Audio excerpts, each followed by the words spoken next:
ஏங்க அம்பேத்கர் இயற்றின சட்டம் இருக்குங்க, தீண்டாமை ஒழிப்பு சொல்லியிருக்காரு, தப்புன்னு சொல்லிட்டு எல்லாரும் ஈக்குவல் சொல்லியிருக்கிறாரு, எல்லாரும் மரியாதையோட டிகினிஃபைடா வாழணும்னு சொல்லியிருக்கிறாரு. ஆனா சட்டம் வேலை செய்யலைங்க. இன்னைக்கு மனு நீதி யாரோ ஒரு மனுங்கிறவர் வச்சாராங்க, ஜாதியன், பிராமணன், சத்ரியன், சூத்ரன், வைஷ்ணவன் சொல்லிட்டு அதுதாங்க இன்னைக்கும் செயல்படுது. அதனால இந்த சட்டம் எல்லாம் கிடையாதுங்க, யாரோ ஒருத்தர் கொண்டாட இந்த ஜாதிதான் வந்துட்டு இன்னைக்கு வந்துட்டு மக்கள் வந்துட்டு அதுதான் கையாளுறாங்களே தவிர சட்டம் இங்க கிடையவே கிடையாது. இந்திய அரசியலமைப்பு சட்டம்லாம் இங்க ஒண்ணுமே கிடையவே கிடையாது. ஒரு மனுஷன் சொன்னது இன்னைக்கும் தெரு காலனி ஊரு அல்ல, அப்ப முதலியா இருப்பாரு, இங்க உடையார் இருப்பாரு, எதுக்கு இதெல்லாம் வந்துட்டு மாற்றவே முடியாதாங்க.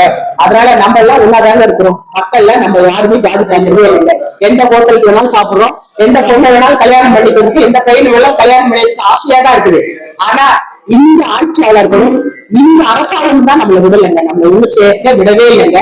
ஒரு சட்டம் ஏற்றுங்க, நம்ம எல்லாம் நிச்சயமா போராடி உங்களோட காலத்துல இல்ல உங்களோட குழந்தைங்க காலத்துல ஏற்றும் ஜாதி இல்லைன்னு ஒரு போராட்டம் பண்ணி இன்னைக்கு எப்படி வந்துட்டு நீங்க இன்னைக்கு அந்த காளைக்காக என்னது மதுரையில நடந்த ஜல்லிக்கட்டுக்காக இளைஞர்கள் நீங்க எப்படி போராடுவீங்களோ அதே மாதிரி போராடி இந்த ஜாதியை ஒழிச்சுட்டுன்னு வச்சுக்கோங்க, நம்ம எல்லாம் அழகா சந்தோஷமா வாழ்வோம்.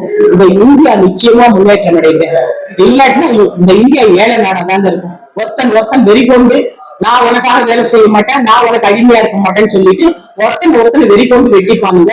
இந்த ஆணவ கலை நடந்துகிட்டே இருக்கும். எத்தனை தலைவர்கள் வந்தாலும், எத்தனை அரசாங்கம் வந்தாலும் இதை மாற்றவே முடியாது.